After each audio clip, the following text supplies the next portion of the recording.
Italy के Venice शहर से कुछ दूरी पर समुद्र के बीचों बीच एक छोटा सा टापू है जिसे पोवेग्लिया आइलैंड कहते हैं। पहली नजर में यह जगह किसी खूबसूरत तस्वीर जैसी लगती है। चारों तरफ नीला पानी, घने पेड़ और शांत वातावरण। लेकिन इस सन्नाटे के पीछे छुपी है एक खौफनाक और दहला देने वाली सच्चाई। इसे मौत का टापू कहा जाता है। यह वो जगह है जहां जिंदगी जाने से डरती है और मौत भी कदम रखने से पहले कांपती है। इटली में एक भयानक महामारी फैली जिसे ब्लैक डेथ या प्लेग के नाम से जाना गया। यह बीमारी इतनी खतरनाक थी कि एक इंसान को छूते ही दूसरा इंसान मौत के मुंह में चला जाता था। बीमारी का इलाज करना नामुमकिन था और लाशों के ढेर लगने लगे। ऐसे में सरकार ने एक कठोर फैसला लिया।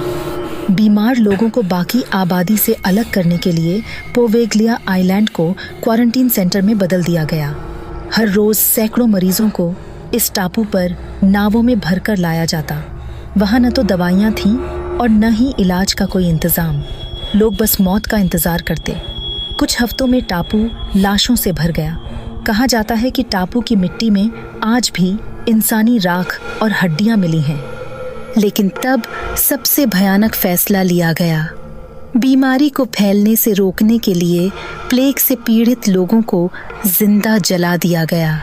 हजारों चीखें एक साथ गूंजीं और वो चीखें उस टापू के सन्नाटे में आज भी जिंदा हैं। सदियों बाद जब प्लेग का खौफ थम गया तो पोवेग्लिया आइलैंड पर एक मानसिक अस्पताल बनाया गया।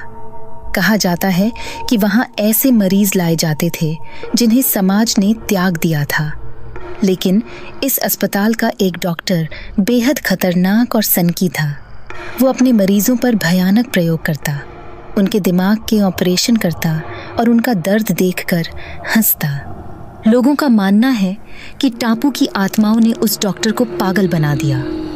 एक रात वो चिल्लाते हुए अस्पताल की छत पर चढ़ गया और वहां से कूद गया। मरने से पहले उसने एक ही बात कही, ये आत्माएं मुझे अंदर खींच रही हैं। उसकी लाश जमीन में धंस गई। उस रात के बाद अस्पताल में अजीब घटनाएं शुरू हो गईं। मरीजों और डॉक्टरों का गायब होना आम बात हो गई थी।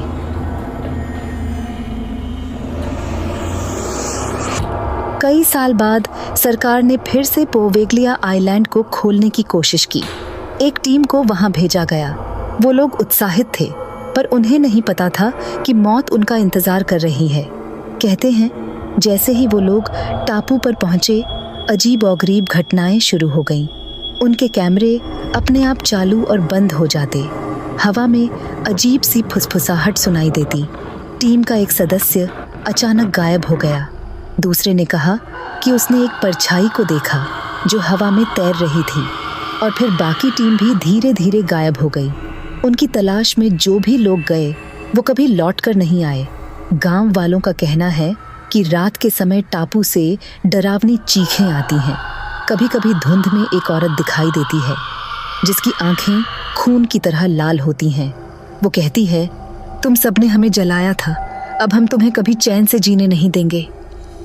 आज पोवेग्लिया आइलैंड को पूरी तरह से बंद कर दिया गया है। वहां किसी को जाने की इजाजत नहीं है। कहते हैं अगर कोई गलती से भी वहां पहुंच जाए तो वो वापस नहीं आता। टापू अब इंसानों का नहीं, भूत प्रेतों का ठिकाना बन चुका है। तो क्या तुम इस मौत के टापू पर कदम रखने की हिम्मत रखते हो? याद रखना, अगर तुमने वहां कदम रखा तो शायद तुम्हारी चीखें भी उसी सन्नाटे का हिस्सा बन जाएंगी।